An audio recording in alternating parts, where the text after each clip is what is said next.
एजे तो गबड़ा जाता रुजे शिकायत करे के बा गीत में। बोलो का कहीं ये सखी गड़बड़ा गइल बना गगड़ा गए बड़े गड़बड़ा गइल बा अगला बार से सुधार लिया। कहतिया कि हमारा मिलल बायोसन भातारी सखी सुना है ने कि लगे होई अरे जवानी न पारी सखी कोरी लेनी होरा कतनो अरे कोरा ना धरे कहते के सखी का कही ओ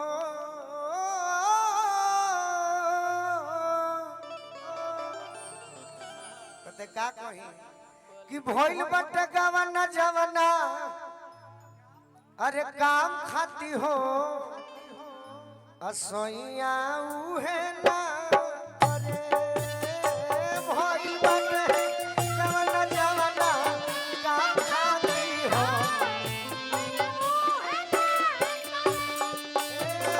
भइल बट गवना जवना काम खाती हो सोइया उहे ना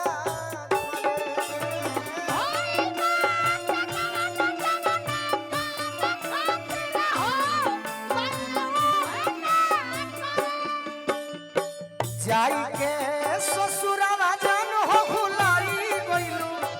पवन धन पल भाई गइलू जाई के ससुरावा जान हो भुलाई गइलू पवन धन पल भाई गइलू अरे पियावा के पाके अपना यारावा जिया के मुआई गइलू पियावा के पाके अपना यारावा जिया के मुआई गइलू होई बात गवना जवना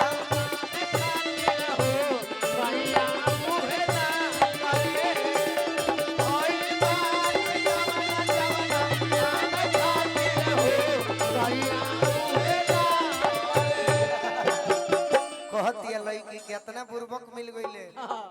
हम तो सोचनी कि दिएवा बुता के रोराई ना कितना बुर्बक मिलल बड़े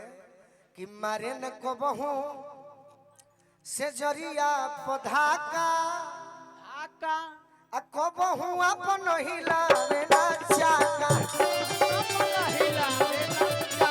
कबहू अपन हिलावे ना चाका मारे न कबहू से जरिया पधाका कभी अपन हिलावे ना चाका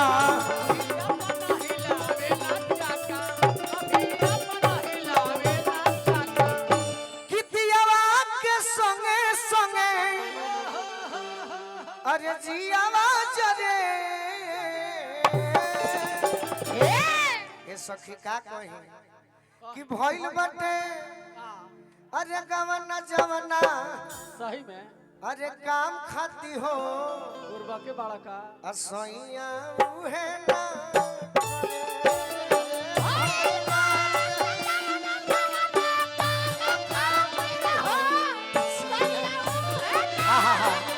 अच्छा दीपचंदी होता नहीं दीपचंदी में 8 गो गीत बा केहू गाइए ना सके सही बात कि का कहीं कैसन ऐसन करम बाटे फूटल होटल आजुल नहीं अन्ना गोलू जी से जुटल ए फिरोज भैया का कहीं कैसन करम बाटे फूटल आजुल नहीं अन्ना गोलू जी से कि लागल भूत दिलवना करा अरे मन ना परे कहतिया कि भइल बटे गावना जावना काम खाती हो सैया उहे ना एमे तू आगे बढ़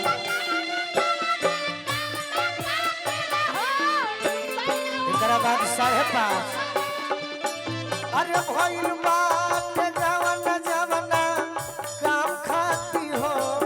सैया उहे ना करे भइल बा